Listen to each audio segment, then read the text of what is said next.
Who's that? Commander Claw. Who's bad? Commander Claw. Welcome back to another episode of Breaking Brews. I'm your host, Commander Claw, and this series is all about bringing you 5 cards that are going to help you brew with this commander. And if this is your first time here, thank you for taking the chance to click on this video. Hopefully you come back, like the video if you find anything that's worth your time, worth knowing, worth sharing. Feel free to add comments or suggestions of other cards that work well with this commander. This video is not all about me. My channel is not about me. It's about viewers like you who are looking for ideas for these commanders. And you just want, to share the idea with somebody. I'm here. That's all I do, man. But anyway, let's talk about this Final Fantasy commander, Zidane, Tantalus Thief. It is a boros commander. It is a theft commander and a donate commander. What do we mean by theft? That means we're going to be taking spells, permanents, or even non-land permanents. That's what theft is. But with this commander, we're going to be taking other players' creatures, right? We want to take their good creatures, okay? But this commander also has a donate ability. So whenever we give a permanent, okay, to another player, we get a treasure token. We get something out of it. So honestly, this commander is like the best of both worlds for these two type of effects. For it to be on one spell, you are really able to maximize your deck's capabilities without having a bunch of cards that do one of these two. And you're kind of locked into that theme. I feel like this commander, since it's all those abilities on your commander, you have access to it. And even 5 mana, honestly, it's kind of steep, but this is powerful. This is powerful. Stealing an opponent's best creature, like an Eldrazi, they're not going to like that. So let's talk about this commander. For 3 in boros, 3/3 body, legendary human mutant scout. Just to let you know, there are only 101 creature types that have mutant. Pretty interesting. So keep that in mind as you journey more into the Magic the Gathering world. Mutants will be coming up, and I'm expecting mutants to be a very popular creature type in the Spider-Man set. But back to Zidane. When Zidane enters, gain control of target creature an opponent controls until end of turn, untap it. Okay. It gains lifelink and haste until end of turn. Okay. Whenever an opponent gains control of a permanent from you, you create a treasure token. Okay. So honestly, if you're building this commander, the first triggered ability is super powerful. You want to blink this commander. There are a bunch of white spells, instances, even sorceries, even other creatures that can blink your commander and you can re-trigger that first ability, taking, multiple creatures from opponents. Okay? Then what's really crazy powerful, those creatures gain lifelink. So you have the opportunity to gain life off of a creature that you've stolen, like an Eldrazi, and gain 11 life if it deals damage to a creature or player. And remember, when you steal creatures from an opponent, you're leaving them without a blocker. So generically, you have a open battlefield to attack an opponent or an opponent's.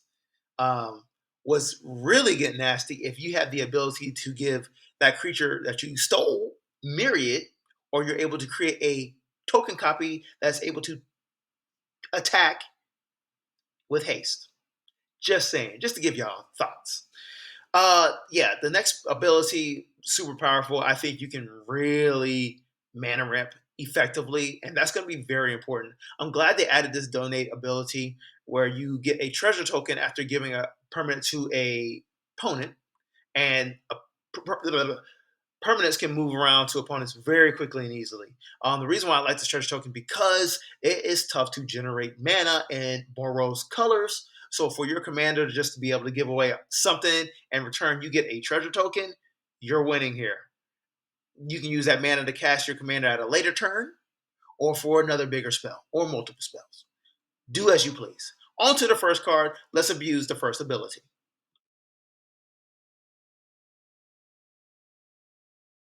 We got to talk about the Eldrazi Displacer. If it's your first time learning about this card, get to know this card for any white colored pip creature that has a trigger, enter the battlefield triggered ability.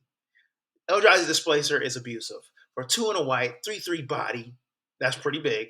It's an Eldrazi, that's why. It has Devoid. This card has no color. Okay, we're not worried about that. Anyway, tap 2 and a colorless mana. Exile another target creature, then return it to the battlefield tapped under its owner's control. Oh, so we want to do this multiple times with Zidane so we can just take creatures from our opponents whenever we want to. So what's cool about this, you can do this on another player's turn and take another player's creatures and use it as a blocker. And guess what? That blocker has life link. So when it blocks and deals damage, you get to gain life. Yeah, I'm telling you, Zidane, do not underestimate it. It is a powerful commander.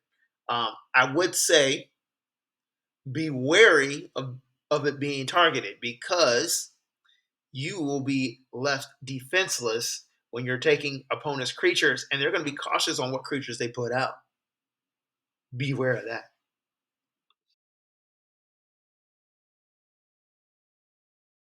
So here we go. Stiltskin Moogle Merchant for white 1/2 body. It's a Moogle, legendary Moogle here. This is nothing but the donate ability. Moogle here, Stiltskin has lifelink. Tap 2, target opponent gains control of another target permanent you control. If they do, you draw a card.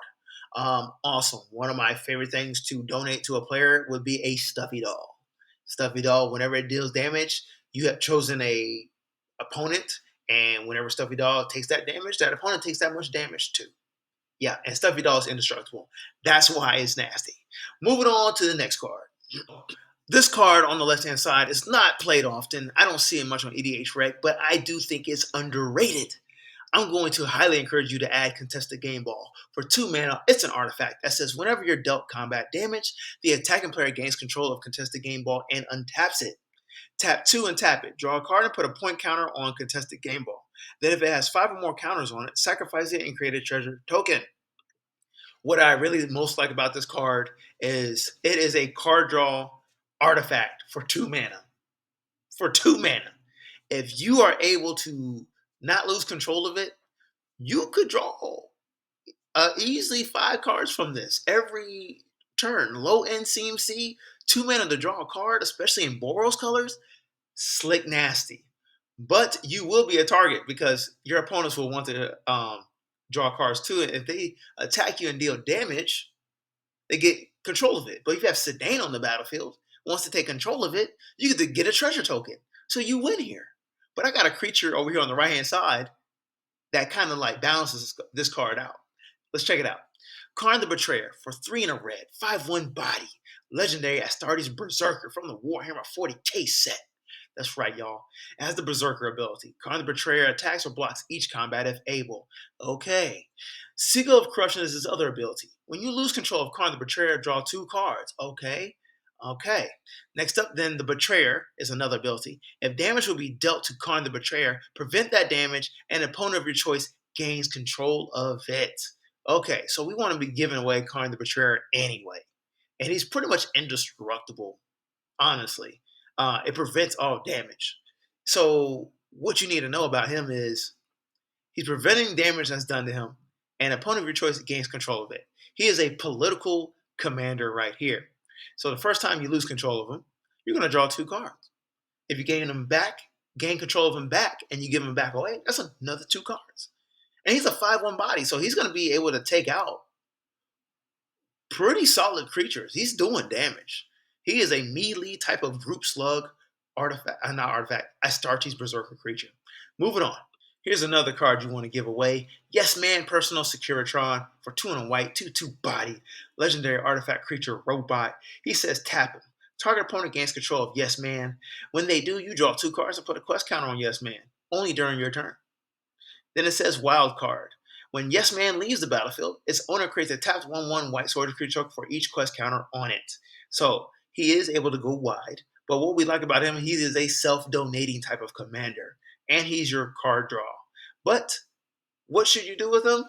I really don't know. He's got, besides donate him and get treasure tokens and 2 cards, solid. And he gives you a blocker in return if he leaves the battlefield through exile or destroy. Moving on to human strategies.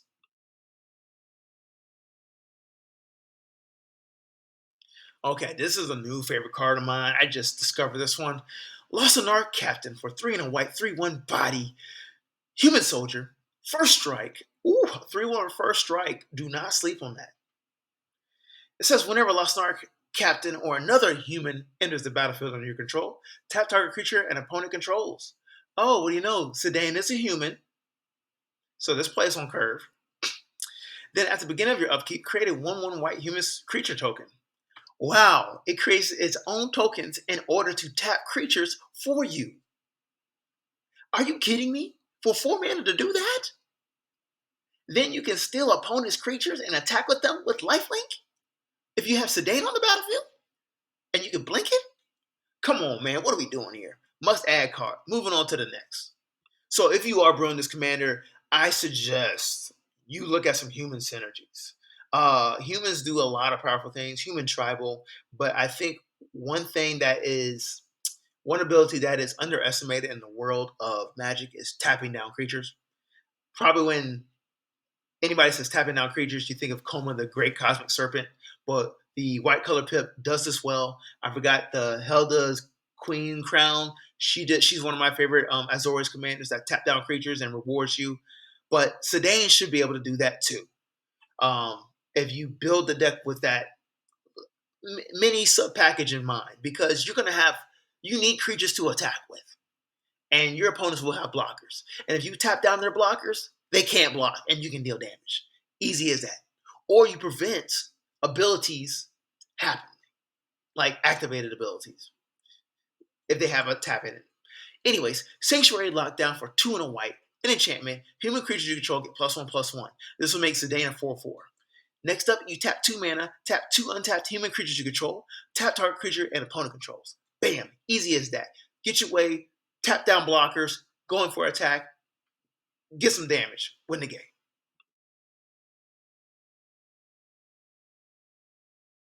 So I wanted to bring something a little different. I saw the opportunity to put propaganda type of effects, ghostly prison effects in this deck, and I was like, that's boring.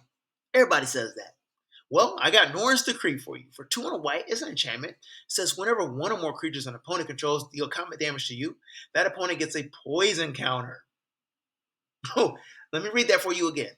Whenever one or more creatures an opponent controls deal combat damage to you, that opponent gets a poison counter. Whenever a player attacks, if one or more players being attacked are poisoned, the attacking player draws a card. This is a great card. The reason why I feel like it's an alternate opportunity to win, and it creates pressure scenarios. Nobody likes getting poison counters. There's only 10 poison counters to take out an opponent. So this says if an opponent attacks me, which is you, they're getting a poison counter. Do they want a poison counter? No. No, they don't. So you're already saying, hey, you're not even paying attacks. You don't want to get a poison counter. Do you want to get 10 of those poison counters? Because we can do that real quick by proliferating. Add that in your little sub package somewhere. Oh, there's a bunch of white cards, white colored pip cards that proliferate. You hear me? I hope you made it this far in the video, because you could take somebody out with proliferating and they get poison counters. Whether they got poison counters from another player or from you from Norn's Decree. Also, whenever a player gets a poison counter and a player attacks a person with a poison counter, that encourages them to attack because they get to draw a card. Yeah. Players love drawing cards. So this is a very political, forceful, tactical type of enchantment here. I'll be honest with you, this card is going to last on the battlefield longer than you expect. Try it. So I think Zidane, Tantalus Thief is a pretty cool commander, solid commander.